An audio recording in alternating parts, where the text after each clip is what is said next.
18 kabanata.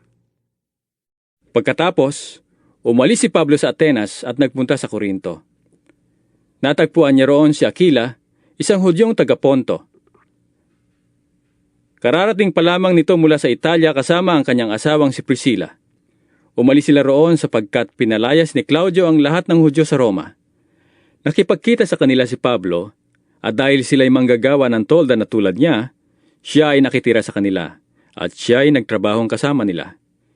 Tuwing araw ng pamamahinga, si Pablo ay nakikipagpaliwanagan sa mga Hudyo o Griego sa sinagoga, at sinisikap niyang mahikayat sa pananampalataya ang lahat. Nang dumating sina Silas at Timoteo mula sa Macedonia, iniukol na ni Pablo ang buo niyang panahon sa pangangaral at pagpapatunay sa mga Hudyo na si Jesus ang Kristo. Nang siya'y salungatin nila at laitin, ipinagpag niya ang alikabok sa kanyang damit bilang babala sa kanila. Sinabi niya, "Kasalanan na ninyo kung kayo'y mapahamak. Hindi ko nasagutin yon. Mula ngayon sa mga hintil na akong mangangaral." Kaya't umalis siya roon at tumira sa bahay ni Titio Justo, isang hintil na may takot sa Diyos. Katabi ng sinagoga ang bahay nito. Si Crispo na tagapamahala ng sinagoga at ang kanyang sambahayan ay nananalig rin sa Panginoon. Marami pang mga taga-Korinto na nakinig kay Pablo ang sumampalataya at nagbabautismo. Isang gabi, sinabi ng Panginoon kay Pablo sa pamamagitan ng pangitain, "Huwag kang matakot. Ipagpatuloy mo ang iyong pangangaral. Ano man ang mangyari, huwag kang titigil, sapagkat ako'y nasa iyo. Hindi ka maaano, sapagkat marami akong tagasunod sa lungsod na ito."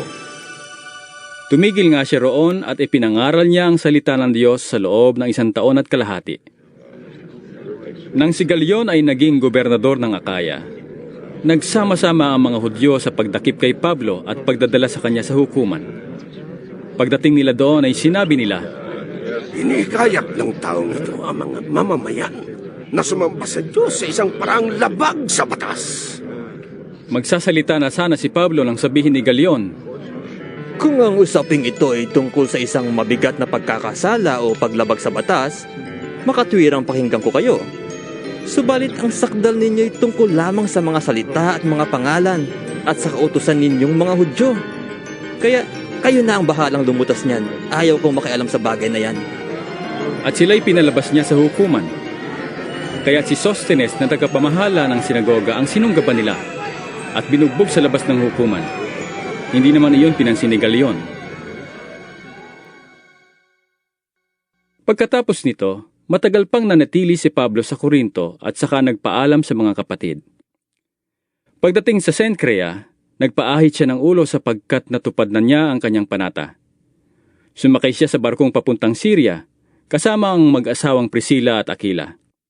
Pagdating sa Efeso, iniwan ni Pablo ang dalawa, at siya'y pumasok sa sinagoga ng mga Hudyo at nakipagpaliwanagan sa mga naroon. Hiniling nilang tumigil siya roon ng mahaba-habang panahon, ngunit siya'y tumanggi. Sa halip, sinabi niya nang siya'y magpaalam sa kanila, "Babalik ako rito kung loloobin ng Diyos." Umalis siya sa Efeso na nakasakay sa isang barko. Pagkababa sa Cesarea, pumunta siya sa Jerusalem at bumati sa iglesia. Pagkatapos, siya'y nagtuloy sa Antioquia. Tumigil siya roon ng kaunting panahon at pagkatapos ay muling naglakbay. Pinuntahan niya ang mga bayan sa lupain ng Galacia at Phrygia at pinatatag sa pananampalataya ang mga alagad doon. Dumating sa Efeso ang isang Hudyong nagngangalang Apolos. Siya'y taga Alejandria, mahusay magtalumpati at maraming alam sa banal na kasulatan. Naturuan siya tungkol sa daan ng Panginoon at masigasig na nangangaral at nagtuturo ng wasto tungkol kay Jesus. Ngunit ang bautismo ni Juan lamang ang kanyang nalalaman. Siya'y buong tapang na nagsasalita sa sinagoga ng mga Hudyo.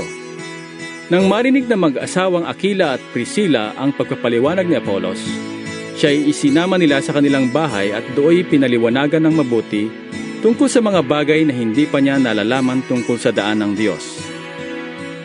At nang ipasyan niyang pumunta sa Akaya, sumulat sila sa mga kapatid doon upang malugod nilang tanggapin si Apolos. Pagdating doon, malaki ang naitulong niya sa mga mananampalataya dahil sa kagandahang loob ng Diyos. sapagkat walang magawa sa kanya ang mga Hudyo sa kanilang pagtatalo sa harap ng madla. Sa pamamagitan ng mga kasulatan, ay pinatunayan niyang si Jesus ang Mesiyas.